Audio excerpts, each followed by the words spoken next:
This is happiness, to be everything at once. Be unblinded, be unlearned, be unbridled and unburned.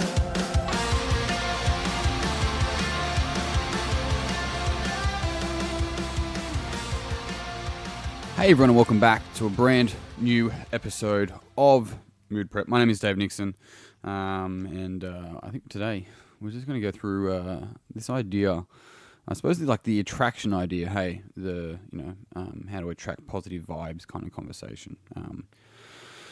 And as beautiful as that conversation, I suppose, is to some degree, it lacks in many others, right? And what I mean by that is that the focus. So to attract, focus on what you're attracting in your life. You'd even like the secret, that idea, the law of attraction, right?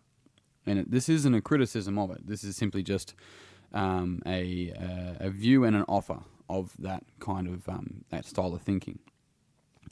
When we focus on what we attract, we are inadvertently neglecting what we project, right? And we actually attract what we project. But what's really important here is the intention behind the projection. And so rather than thinking about what I'm going to attract into my life, it's like, what the fuck are you projecting? And what's the intention behind that projection? Excuse me. An example is, let's say, just content for social media. Are you trying to produce content for social media to attract customers? There's nothing wrong with that, and maybe it'll get you an outcome that's relatively favorable for that kind of intention. The other thing to pay attention to is that, are you also producing content to just give value? As in, is there a balance between simply just being able to give content for the sake of giving content from the idea of putting out value to the world? Or is everything about what you're going to receive because you're attracting, right? Because that's the idea. Because we can't not attract. We're always attracting. But the focus isn't the attraction. Because sometimes it means that we go, all right, well, I want to attract more money in my life. But it's like, well, okay, that's fine. But what do you think that money will give you that you don't already have? And the person goes, stability, it'll be less stressful, or whatever the case might be, those sorts of answers. It's like, so that's what you want. You don't want more money, you want less stress, right? Or you want more stability. And you think money is a vehicle because you'll get more money and then you'll realize that you'll be more stressed and you won't have as much stability. But the thing is that the life changes with more money, right? Money just makes us more of what we already are. So the idea here is focusing on the projection. And I shared a quote today on social media, on Instagram, and it says, if you want something in your life, you have to learn to not need it, right? You have to learn to not need it. Now what that means is that when we want something, when we desire something, when we need something, it kind of fucks us up. Because as long as we desire, want, or need something, it presupposes that we don't have it, right? We aren't able to obtain it. Because we can't have something and want something necessarily at the same time in that we are in pursuit of, right? Even the thinking behind, I want to keep something, I want to keep doing this, means that I'm not currently doing this in my frame of mind. And so we have to be really mindful that our desires often keep us unhappy. Our wants often keep us in lack. And there's a big issue with this because then we focus on what we're attracting, but when we attract what we want, then we want something else, and then we want something else, and then we want something else. And we never really keep satisfying. So we keep eating, we keep consuming, right? It's an easy way to think about it. It's so fascinating. It's like, if I want to look at my life and look at the things that's evaded me the most, I probably wanted it. Rather than just stepping back and starting to work on the process of moving towards it, of learning how to become the kind of person that earns that thing, to stop wanting, to start doing, start trialing, start failing, start falling, start climbing, and just go through the process. Because what you earn, you keep, as you may have heard me say before, right? And the way that we earn what we keep is we have to learn. We have to learn through the process. We can't skip out on the process. You can't skip out on the work. And depending where you're starting, maybe there's more work for you. It doesn't mean you shouldn't do the work. It doesn't mean you should focus where someone else is and complain. Well, they had a head start. They had, investment into their business. So what the fuck does that got to do with you? right? Well, they had a head start. They were in a healthy family and did sport when they were younger. It's got fucking nothing to do with you. But as long as we compare to the other person and taking in some of their considerations, we're making excuses for where we're at rather than just focusing on what is it that I want to do and how do I go about building a life that allows me to have that. And then I focus on that. I think macro, I think long term, and I act micro. And I pay attention to the small little details and right now and what I need to do today and tomorrow to make sure that I'm continually moving forward to that thing, right? Whilst, and this is the kicker, hey, I'm not trying to get that thing because I'm not enough. I'm getting that thing because I am enough.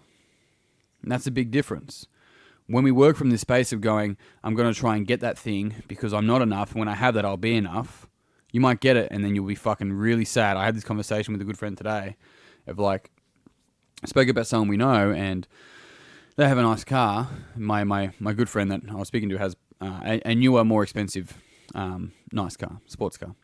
And this person sort of saw both cars and was caught sort of comparing the two, right? I'm like, well, he probably will end up getting that sort of more expensive sports car. I'm like, but then he'll want something else. And he'll continually be in quote unquote successful, but continually empty, right? I'm going to get that because I'm not enough, and when I have that, then I'll be enough. Keeps us in a consistent state of never enough, of feeling empty. When we understand that we can go after something because we are enough, we're good enough, we're bad enough, we want it enough, we're competitive enough, we're gritty enough, all that stuff, then we're working from a space of abundance and we're fucking backing ourselves. That's the beauty of it. That's the difference behind the intention, right? And this is the thing, this is what's really important to understand is that other people believing in you doesn't mean shit if you don't believe in yourself. If you don't back yourself, other people backing you is horseshit because you're constantly going to look for external authority to back you. And this is one of the issues around even bullying. It's like no one's allowed to stick up for themselves. We always have to go to a higher power to tell on someone, right? Now, bullying is a big conversation. I'm happy to have it as well. I'm happy to go down that whole route of making sure kids learn to have this mental fortitude and understand their emotions on both sides of the bullying field, right? But the thing about it is that when we teach kids and teach people that there is a higher authority that will take care of everything for you that you don't like, that makes you feel bad, we never teach them to stand up and take control of their life. To stand up for what's true with them. We disempower them more than the bully, right? And use this example wherever. We fucking disempower them. And that's a weakness on society, and we have to be really mindful and really careful of that. And so what we want to be looking at here is going, how can I hold my fucking power, right? And that's focusing on me, and that I'm enough, that I'm fucking good enough, I'm competitive enough, I'm all that to get after what the hell I want. Right? And then if you're sitting there and you think, what about this person? What would they think? What would they say? You're running a pattern of external authority. It doesn't mean you shouldn't take that into consideration of what they're going to think and say. You have to sit there and go, is what they're going to say, potentially what they're going to say, their opinions, because that's what it is that more important to you than you living a life on your terms?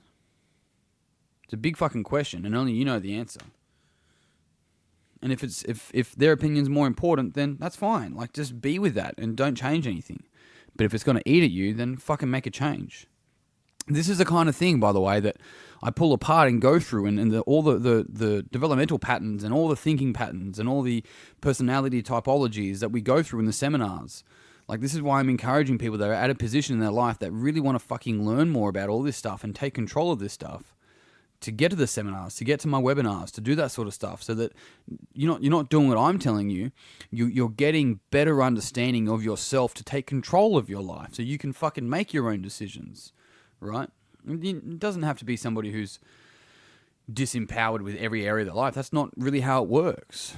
A lot of us give our power away. Every single person that I speak to, I'm listening, and I'm hearing these little areas where they may give their power away.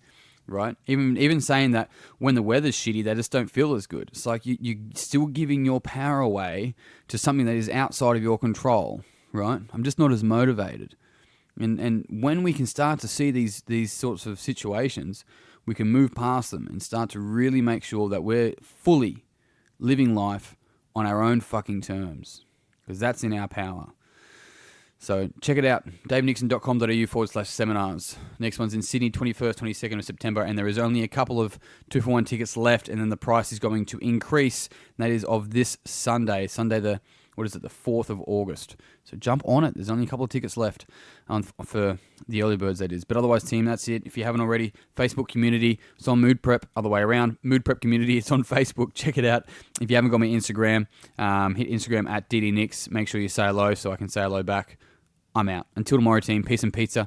Kick today in the dick and slay the dragon. I'll see you guys soon. to be everything at once.